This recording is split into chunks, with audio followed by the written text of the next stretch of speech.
मित्रहो नमस्कार. लोकसभा निवडणुकीचा बिगुल वाजला, निकाल जाहीर झाले आणि त्यानंतर चर्चा झाली ती महाराष्ट्रात होणाऱ्या विधानसभा निवडणुकीची. विधानसभा निवडणूक पुढच्या काही महिन्यातच जाहीर होईल.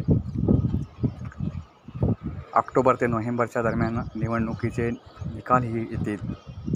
त्यामुळे प्रत्येक पक्ष लोकसभेतलं यश अपयश विसरून विधानसभा निवडणुकीच्या तयारीला लागला आहे. मित्र, अशावेळी चर्चा होते ती लोकसभा निवडणुकीतील जे निकाल लागले त्यानुसार विधानसभा निवडणुकीचे निकाल काय असतील या विषयाचे. लोकसभा निवडणूक ही विधानसभा निवडणुकीची रंगीत तालीम आहे असं म्हटलं गेलं, पण तरीसुद्धा ही गोष्ट कितपत खरी ठरेल किंवा कितपत यशस्वी होईल या आजच्या घडीला अंदाज बांधणं कठीण आहे. कारण लोकसभा निवडणुकीमध्ये झालेले चुरस, लोकसभेच्या निवडणुकीमध्ये चुरशीनं मतदान झालं. लोकसभा निवडणुकीतील मुद्दे, प्रचाराचे मुद्दे हे वेगळे होते, विधानसभेचे ते वेगळे असतील. आणि पुढच्या 3-4 महिन्यात आपल्या राज्यात काय राजकीय घडामोडी घडतील याच्यावर विधानसभा निवडणुकीतील निकालाचं गणित अवलंबून राहील. त्यामुळे सद्यस्थितीत विधानसभेचं गणित मांडताना ते अगदी काळजीपूर्वक मांडावं लागेल.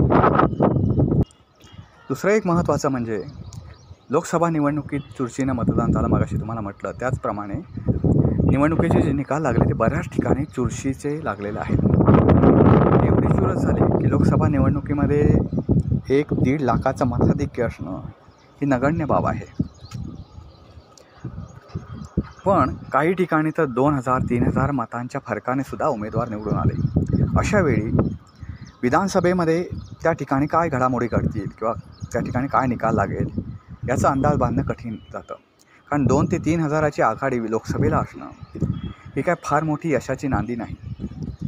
त्यामुळे त्यावरून विधानसभेचं गणित मांडणं कठीण जातं. सध्या ज्या वेगानं राजकीय घडामोडी घडत आहेत ते पाहता त्यावेळी कोण कशी पावलं उचलेल, कुठला पक्ष कशा पद्धतीने पावलं उचलेल ह्याच्यावर सुद्धा विधानसभेचं गणित अवलंबून राहील.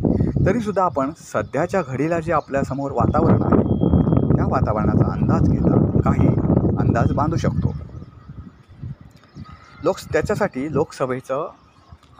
लोकसभेचं जे निवडणुकीचे जे निकाल लागले त्याचा परामर्श घेणं किंवा त्याचा रेफरन्स घेणं महत्त्वाचं ठरतं. मित्र, लोकसभा निवडणुकीच्या निकालांवर लक्ष टाकलं तर असं कळतं की आपण महाराष्ट्राच्या बाबतीत बोलतो आहे. महाराष्ट्राचा जर विचार केला तर एकूण जी मतं पडली राज्यामध्ये ती महाविकास आघाडीला पडलेली मतं होती एकूण मताच्या 43.9% आणि महायुतीला पडलेली मतं होती एकूण मताच्या 43.6%. ही मताची जर आकडेवारी पाहिली तर त्याच्यामध्ये डिफरन्स जो आहे तो केवळ 0.3% आहे, म्हणजे पूर्ण 1%सुद्धा नाही.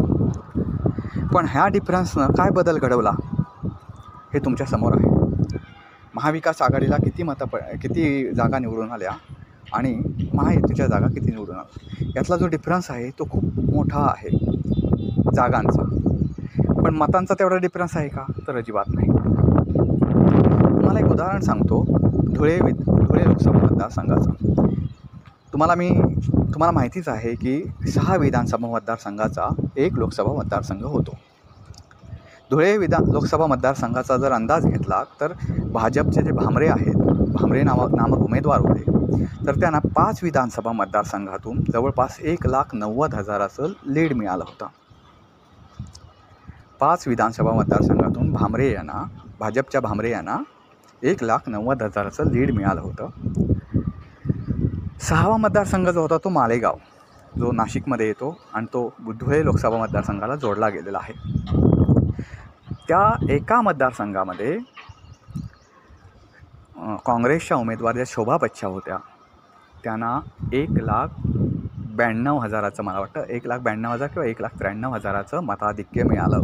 मताधिक्य म्हणतोय, मतदान होईल. त्यामुळे जे 5 विधानसभा मतदारसंघामध्ये जे घडलं ते मालेगाव या एकट्या विधानसभा मतदारसंघाने परतवून लावलं आणि डॉक्टर सुभाष भामरे यांच्या हातातोंडाशी आलेला विजय होता तो खिचून घेतला आणि तो विजयाचं माप शोभा बच्चाव यांच्या पारड्यात टाकलं. ह्या लोकसभा मतदारसंघाचा जर अंदाज घेतला तर तुम्हाला असं लक्षात येईल की 5 विधानसभा मतदारसंघामध्ये भाजपच्या उमेदवाराची जीत झाली होती, जय झाला होता. ओके. आणि एका मतदारसंघामध्ये शोभा बच्चावांना एवढं मताधिक्य मिळालं की त्या निवडून आल्या एका विधानसभा मतदारसंघाच्या जोरावर. याचा जर मिनिंग घेतलात तुम्ही तर काय होतो, तर याचा मिनिंग असा होतो की 5 विधानसभा मतदारसंघामध्ये भाजपचं प्राबल्य आहे आणि एका मतदारसंघामध्ये काँग्रेसचं प्राबल्य आहे. म्हणून मी मगाशी म्हटलं लोकसभेची जागा दिसताना कोणाकडे गेली ती, तर गेली काँग्रेसकडे.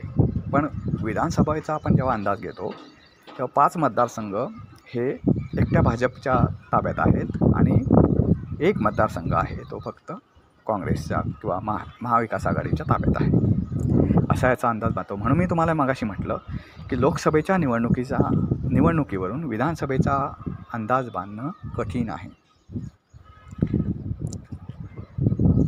सध्या मगाशी तुम्हाला म्हटलं की महाविकास आघाडीला 43.9% मतं मिळाली आणि महायुतीला 43.6% मतं मिळाली. त्याचा परिणाम महाराष्ट्रात काय झाला, केवळ 0.3% मताचा. तर महाविकास आघाडीला 31 जागा आहेत आणि महायुतीकडं 17 जागा आहेत. महाविकास आघाडीला मतं जी एकूण मिळाली ती जवळपास 2,50,00,000 मतं आहेत आणि महायुतीला पडलेली मतं जी आहेत ती 2,48,00,000 मतं आहेत. म्हणजे केवळ 2,00,000 मतांचा फरक आहे. महाविकास आघाडीला 2,00,000 मतं जास्त मिळाले, पण त्यांच्या जागा किती निवडून आल्या त्या 2,00,000 मताच्या जोरावर, तर 14 जागा जास्तीच्या निवडून आल्या आहेत महायुतीपेक्षा.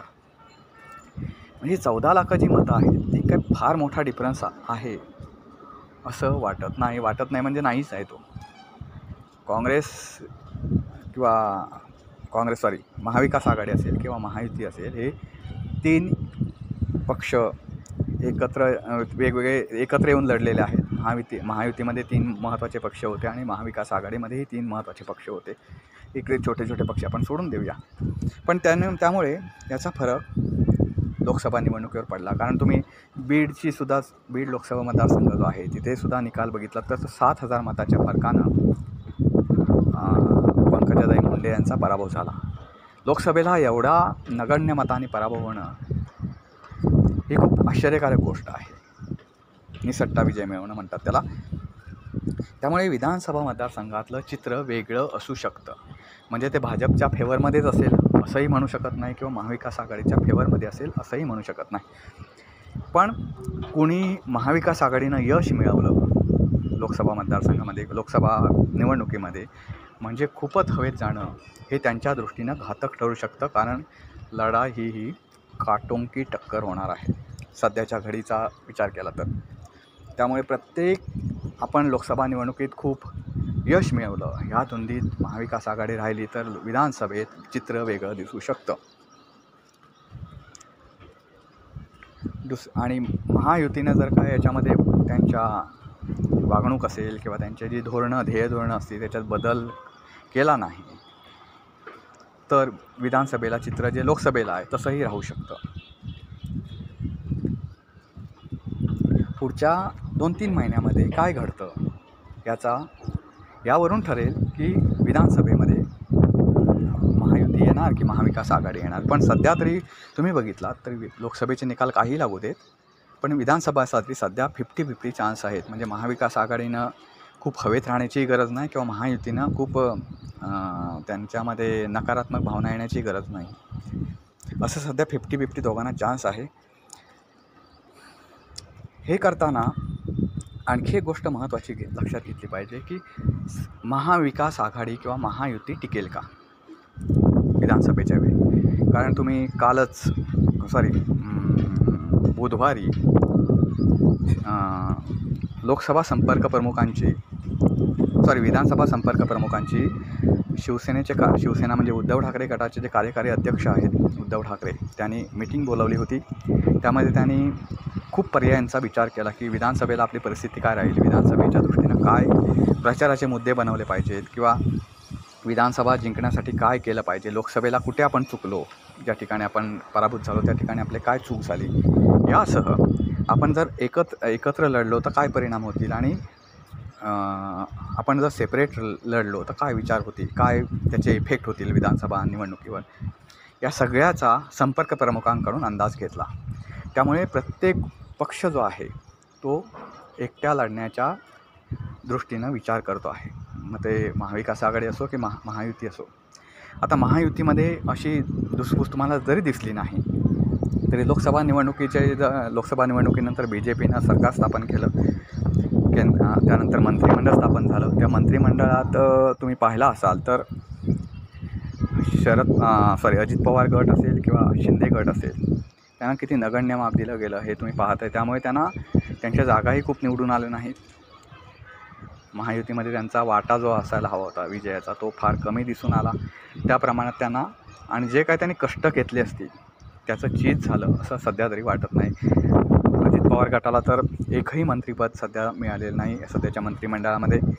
या सगळ्या गोष्टी पाहिल्या तर भाजपने जरी हे पाहिलं नसेल की भाजपने जरी सहजासहजी त्यांना सांगितलं नसेल शिंदे गटाला किंवा अजित पवार गटाला, तरीसुद्धा त्यांच्या वागणुकीतून त्यांचा अर्थ जर काढायचा म्हटला तर हाच अर्थ आहे की सध्या ते स्वबळावर लढण्याची तयारी करू शकतात. आणि दुसरीकडे तुम्हाला आता मगाशीच मी सांगितलं, शिवसेनासुद्धा म्हणजे उद्धव ठाकरे गट जो आहे तो पण चाचपणी करतो की आपण एकत्र लढलो तर त्याचा काय इफेक्ट होईल. दुसरी एक म्हणजे महाविकास आघाडीमध्ये असलेली अंतर्गत धुसफूस. सध्या जे विधान परिषदेच्या निवडणुका लागलेल्या आहेत पदवीधर मतदारसंघाच्या, त्याच्यामध्ये सुद्धा उद्धव ठाकरे गटाने 4 जागांवर परस्पर उमेदवार उभे केले. महाविकास आघाडीच्या इतर घटक पक्षांना विश्वासात न घेता विशेष करून काँग्रेसनं नाराजी व्यक्त केली. काँग्रेसचे प्रदेशाध्यक्ष जे आहेत नाना पटोले, त्यांनी सरळ असं सांगितलं की आम्हाला विचारात न घेता तुम्ही उमेदवार उभे कसे केले, तर 2 उमेदवारांना निवडणूक रिंगणातून मागे घ्यायला सांगा असं त्यांनी स्पष्टपणे सांगितलं. त्यामुळे हा एक प्रकार बघता उद्धव ठाकरे गट जो आहे तो उद्या एकटा लढणार नाही असं सांगू शकत नाही. दुसरी गोष्ट म्हणजे आता तुम्ही बघताय की संजय राऊत असतील, उद्धव ठाकरे गटाचे संजय राऊत असतील किंवा सुषमा अंधारे असतील, हे दोघेजणं फक्त मोदी करत त्यांच्यावर टीका करीत असतात. टीका करणं राजकारणात गैर नाही, पण स्वतःच्या पक्षाची बांधणी असेल किंवा पक्षाचा विचार करणं हेही तितकंच महत्त्वाचं असतं. दुसऱ्या पक्षावर टीका करून तुम्हाला मतं पडणार नाही, तर तुम्हाला तुमचं काम दाखवायला लागेल, तुम्ही काय करता ते दाखवायला लागेल. त्यामुळे मी टीका करण्याला विरोध करत नाही किंवा टीका करण्यावर असं म्हणत नाही की त्यांनी टीका करू नये. टीका ही व्हायलाच पाहिजे, पण फक्त दिवसभर त्यांच्यावर टीका करीत बसले तर तुम्हाला कोणी मतं देणार नाही, ही फॅक्ट आहे. तर याच्यातली सांगायची गोष्ट म्हणजे अशी की लोकसभा निवडणुकीमध्ये महाविकास आघाडी असेल किंवा पूर्ण राज्याच्या लोकसभा निवडणुकीमध्ये मोठा पक्ष ठरला तो काँग्रेस, ज्यांच्याकडे कार्यकर्त्यांची कमी होती तरीसुद्धा ते बळकट ठरले फक्त उद्धव ठाकरे गटाच्या जोरावर. तर ह्याचा जर आपण विचार केला तर अशी गोष्ट लक्षात येईल की नाना पटोले असतील आणि स्वतः शरदचंद्र पवार असतील की त्यांनी सुद्धा 1-2 पत्रकार परिषदांमध्ये मोदी सरकारवर टीका केली, भाजपवर टीका केली. त्यानंतर ते स्वतःच्या पक्षबांधणीमध्ये व्यस्त झाले विधानसभा. आणि नाना पटोले तर विधान केलं असं की विधानसभा निवडणुकीमध्ये आम्हाला जास्तीत जास्त जागा मिळाव्यात, कारण आमची ताकद राज्यामध्ये जास्त आहे. या सगळ्या गोष्टींचा असा इफेक्ट होऊ शकतो की महाविकास आघाडी एकत्र लढेल की नाही, एकत्र लढली तर एकमेकांचे दिलजमाईनं काम करतील की नाही, यावर महाविकास आघाडीचं विधानसभेतील यश अवलंबून राहील. आता राहिला प्रश्न महायुतीचा जर विचार केला तर महायुतीतला भाजप जो आहे त्याने खूप विचारपूर्वक निर्णय घेतलेला असू शकतो, कारण भाजपचा पराभव होतो हे मला मान्य आहे. बऱ्याच ठिकाणी पराभव झाला आणि यश अपयश या गोष्टी दोन्ही पचवाव्या लागतात. यश अपयश या गोष्टी होत राहतात, पण त्याच्यातून काहीतरी धडा घेणं आणि दुसऱ्या वेळी ती चूक होऊ न देणं, याला स्मार्ट होणं असं म्हणतात. आणि भाजप हा त्या बाबतीत खूप स्मार्ट पक्ष आहे. तुम्हाला एक उदाहरण सांगतो. खानदेशमध्ये एकनाथ खडसे भाजपचे मोठे नेते होते, पण ज्यावेळी त्यांना पदापासून लांब ठेवलं गेलं मुख्यमंत्रीपदापासून लांब ठेवलं गेल्यानंतर त्यांना ते मुख्यमंत्रीपदाच्या स्पर्धेत होते. जेव्हा भाजपची पहिल्यांदा सत्ता आली त्यावेळी त्यांना अवहेळलं गेलं.